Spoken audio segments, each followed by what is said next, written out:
Hello, guys. So, another quick commentary here. I'm gonna edit this, so I'm just gonna have this one screenshot I took here amidst my excitement of this working. Um, and I did a video yesterday about it. I assume I'll post this out when I'm after I'm done recording this because it's a Tuesday. I have college in like an hour, so that's fun. But last night it was like 1 a.m. And time zone stuff, right? So CDR's in America, I'm in Britland. There's like a 5 hour difference between us. There's like 1 a.m. for me when you can. But we finally gave it a shot. Um, and it worked. Initially, it was saying can't connect to stuff when I was making the lobby, but when CDR made the lobby, it was perfect. And I think I might have been because I was closing the app I was going off the app to check Discord to see CDR's messages because we were chatting on that. I do think this emulator actually does have like a built-in chat thing. Maybe we'll set it up. I'll see if that works. Because I think it's just one like the icons here. Because what I got here, as you can see, like you've got like the controls. Because yeah, this is just touchscreen, and it's kind of absurd that I managed to make this happen. So I made my own layout and stuff. So I turned like a star segment, like the rectangle, so get it off the screen. There's stuff you kind of can't. I've tried a few layouts, like one of which does just get them off screen, but the problem is the scaling you need it to be is very specific. So in order to do that, you just need to make the screen very small. So I'd rather this and just make its opacity very low. I think it's like 25% here. But it actually bother me in game. But I get from like a recording standpoint, it's not the best look. And so we managed to play online, uh, and it was so good.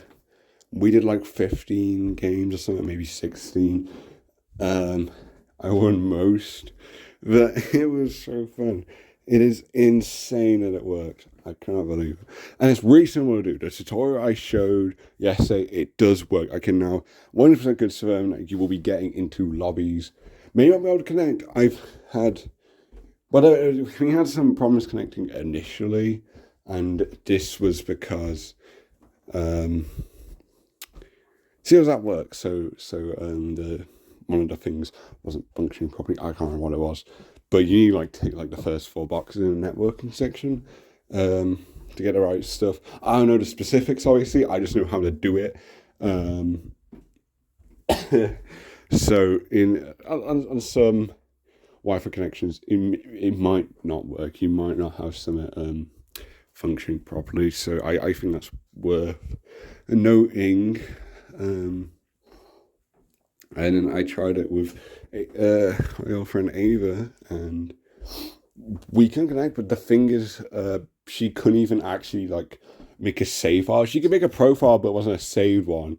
So I assume it was probably that. I assume that might be why. I hope I can play with her soon. But I'm just happy I managed to play this at all. It's so good. Now I have posted my all the game because I was screen recording just to capture like the first few matches I did with my bestie.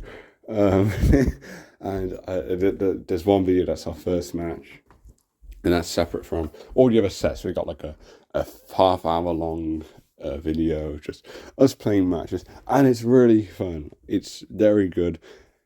The response time of everything is very quick. It's very responsive and stuff. There's no real lag, but there is a. I guess it's just to do with the net code and stuff. I've noticed like a few things, like a few moves and functions attended, but it doesn't really matter. The main thing that does take an effect is opponent, like how players will react to different moves. So um, it's so yeah. I'm trying to find you an example. So basically, you do like a pop up and whatever, and that's like the timing of that is completely different, really. So doing pop-up combos is quite tricky, but I don't think it's impossible. I think it's still possible. It's just a matter of getting used to the new times and stuff. But yeah, it's fun. I do like it.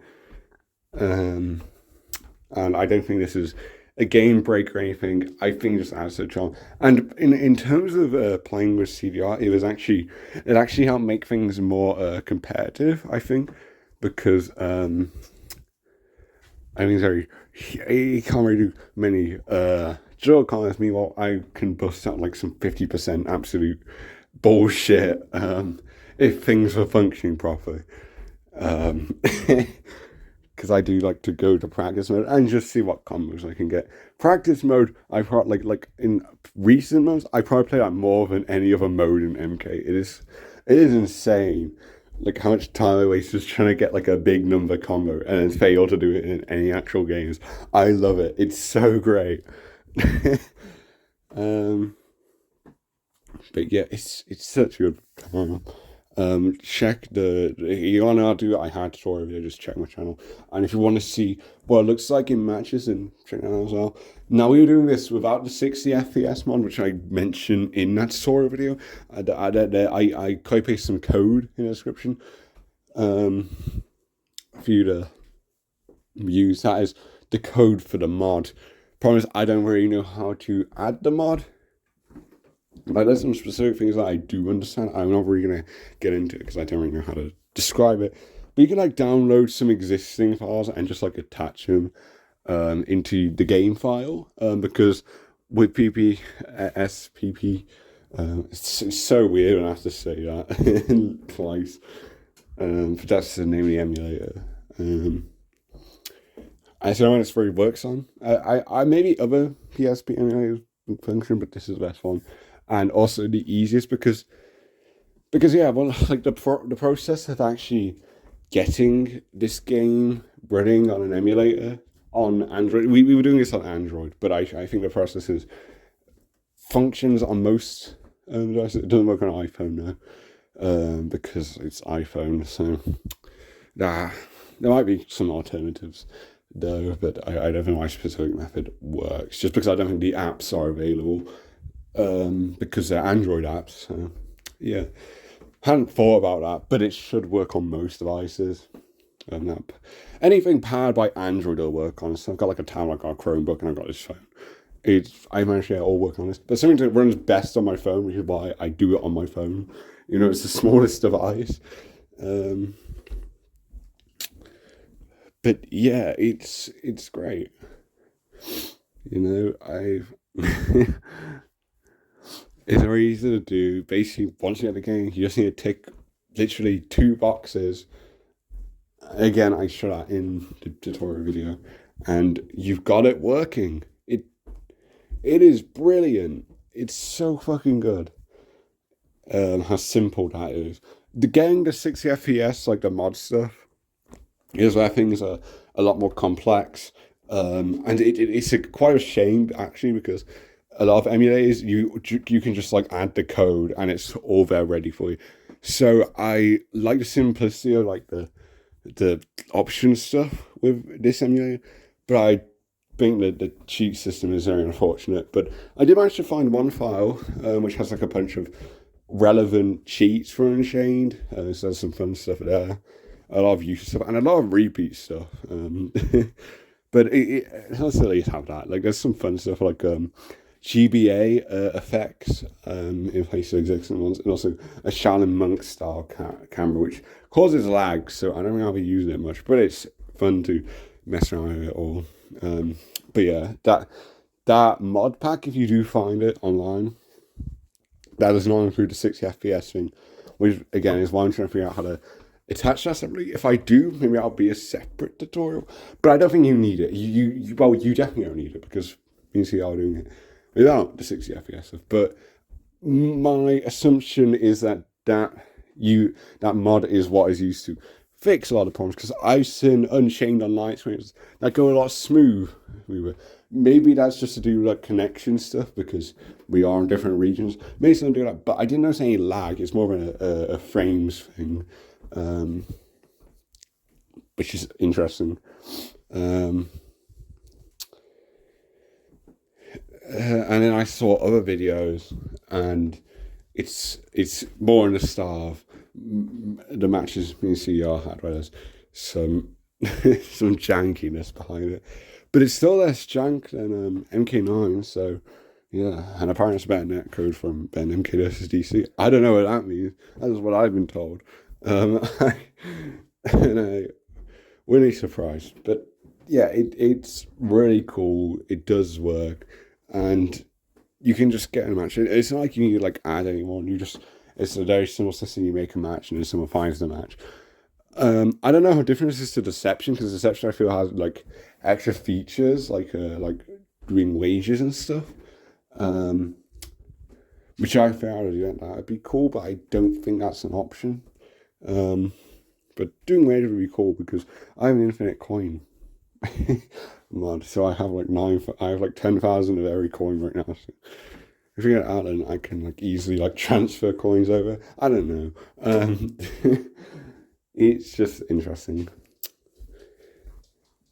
I mean, there's only like 5 alt costumes that actually matter in terms of unlockables for coins.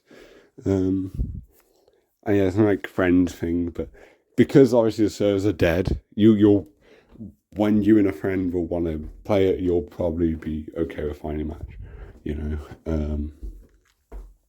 maybe like if some by some miracle there are like multiple lobbies going on, and you're looking for one specific person, then just have them like set make a certain setting, like change the violence things like low, but don't turn it to off, because that automatically turns off like death traps.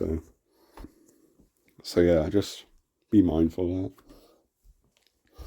But it's great. It works. It runs surprisingly well, considering we're doing this on Android phones. And we're in completely different regions, and this should not work, but it does. So it's great. Again, there are some questionable bits of jankiness, but it's great. And also, I noticed you can't select a stage. At least I don't think you can. But it doesn't matter, because the rotation of stages is really good. It gives you such a great variety. I don't think we had every stage, but we didn't play enough matches to experience every stage. And we only got like a repeat stage after like 60 matches, so it's totally fine. You've got a good selection. And Deception has some fantastic stages. The Deception Armageddon stages with the death traps and the interactable stuff, phenomenal. Nothing comes close to the experience you get playing on those stages. It is so fun, and it's just been crazy, you know, because like this year, you know, modern MK content fucking sucks. I'm still stand by that, and I still critique it, even though I will look at the good things. I don't want every modern thing to be bad. Like Onslaught, I was hopeful for that, and then yeah, it just turned out it's just dog shit. I don't know what I was expecting, but yeah, which is why I enjoy emulating old stuff, and it's just fun. And I never thought I would even figure out how to emulate, especially not on a fucking phone. Because that's something I always wanted to do. 2020, I managed to get Deception, like a physical copy. My 360 doesn't work at the moment. When it does, I might go back to doing some speed runs on that. So stick around for those. But yeah, I need like a specific power brick that's just hard to come by. But hopefully we can restore my Xbox in soon. It's been like nearly a year, but yeah. So I thought I'd like to do emulation, because I want to experience the other 3-year games as well, and Deception's going easy to get one, at least in terms of online, because Armageddon's like really expensive for some reason, and Daily Alliance just isn't backwards compatible on 360, which is dumb. I don't know why that's a thing. But yeah, well, Shadow Monks is easy to get, but I don't want Shadow Monks. It's a dog shit game. But I digress. It's just been a while to emulate so much stuff on my phone this year, and then do all these playthroughs and stuff for these games. And now we've been figuring out how to get online working for one of them. It is insane, and I know if I'd be able to do this. So it's pretty huge. It's a pretty huge deal for me to be able to do all this stuff because it's something I've always wanted to experience with these old games, because the 3D is so fucking good. It's so great. And yeah, I'm glad that there is a very easy method, and there are other methods out there, and there's still this modding stuff that I have to hopefully figure out at some point. There is a lot to still do, but it works, and there's an easy method, and it's on my channel. So if you want to know how to do this for Unchained, then just go to my channel and find a tutorial video. But for now, thank you for watching this video, and I'll see you next video, hopefully with some more online footage. I don't know. I'll see what happens next. Bye.